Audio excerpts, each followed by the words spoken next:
Council of Economic Advisors talked about the numbers on the daily rundown. Listen to what he had to say.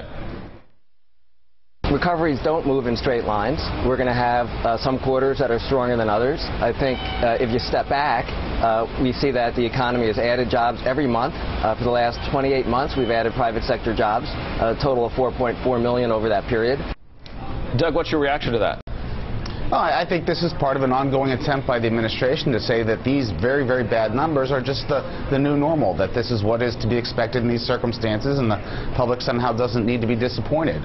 We saw them push very aggressively the notion that the private sector was fine, as the president unfortunately said, and that the problem was really state and local governments.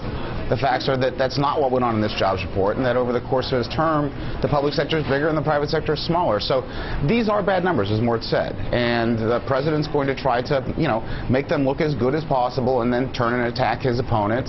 But the reality is, for the Americans on the ground, the jobs aren't growing fast enough, and inside that, we haven't seen income growth. So even those with jobs are not getting better off, and we need to change course and do better. Doug, on the flip side, the argument might be made that we've hit the bottom and we continue to see growth. We've all seen that hockey stick. It dove down to the bottom when we hit the first part of January 2010, first parts of 2010, and then started to come back up. Is that argument relevant? When we look at the jobs growth from that period till today, we are seeing a significant move, at least in the positive direction.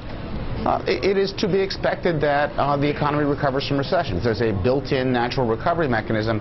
The question is, have the president's policies supported that to the greatest extent possible? And there, I think Mort makes a great point about the health care reform, which is something that both was a distraction from the point of view of economic policymaking and is a profoundly anti-growth piece of legislation. And I think it reflects a real weakness of the administration. In the end, a commitment to growth is a philosophy that says at key moments we will decide in favor of growth and not a social agenda, or in favor of growth and not follow a union or a green agenda. And the administration unfortunately believes that growth is a bill, and that if we can just get this bill through Congress, we'll be fine. That strategy hasn't worked, and we're seeing the results.